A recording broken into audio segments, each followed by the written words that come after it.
রাত যত গভীর হয় আমার খিদাও তত বাইরে যায়। তবে রাতের বেলা ঘুমের চোখে উঠে কারো রান্না করতে কি মনে চায়? এদিকে আমার আবার একই খাবার বারবার খাইতে ভাল লাগে না, আমার এক্সপেরিমেন্ট করতে ভাল লাগে। আবার এক্সপেরিমেন্ট করতে গেলে অনেক কাজ করা লাগে, মানে অনেক কিছু জোগাড় করা লাগে। তো আমি প্রথমেই ভাবছি আজকে এক্সপেরিমেন্ট করব, কিন্তু শর্টকাট। এই জন্য প্রথমেই পেঁয়াজ আর মরিচ কেটে তেলের মধ্যে একটু ভাজা দিয়ে লইলাম। ভাজাভুজি করার পরে এদিকে দেখি ও মা, এ আবার কি লুডুস দেখি 2 কালার, একটার মধ্যে মশলা মাখছে আর একটাই কি মাহে নাই নাকি? বিষয়টা আসলে বুঝলাম না। কিছুক্ষণ পর্যবেক্ষণ করার পর চিন্তা করলাম 2 কালার হোক আর 1 কালার হোক, এক প্যাডেই তো যাই। এরপর লুডুসটা একটু ভাজাভাজি করলাম কতক্ষণ, তারপর দিয়ে দিলাম 1 কলস পানি। আসলে এটা তো লুডুস রানতে আছে না, আমি অন্য কিছু রান্না করতে আছি।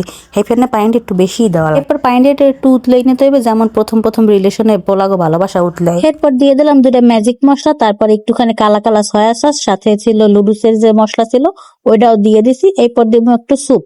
মানে এটাই হচ্ছে যে মেইন কথা, মানে আমার স্যুপও খাইতে মনে চায় আবার লুডুসও খাইতে মন চায়। এই ফেনে 2টা মিক্স করে মাঝে মাঝে রান্ধি। এরপর গড়তে থাকবেন যতক্ষণ মনে চায় গড়তে থাকবেন। যেহেতু স্যুপ দিয়েছেন, লাড়াচাড়া না করলে আবার সমস্যা। এরপর মধ্যে একটা ডিম দিয়ে দেবেন। আসলে এর মধ্যে মাংস টাংস দিয়ে রান্না করলে অনেক মজা হয়, কিন্তু এত ঝামেলা কেটা করবে? মোর তো শুধু পেট বললেই হয়েছে। দেখছেন কি সুন্দর স্পাইসি দেখায়, অনেক বেশি ঝাল হয়েছে। মোর খাইতে একটু কষ্টই হয়েছে, কারণ ঝাল তো খাইতে পারি না। এরপরও খাইছি, সেই টেস্ট হয়েছে। আপনারাও রান্ধে খাইয়ে দেখেন।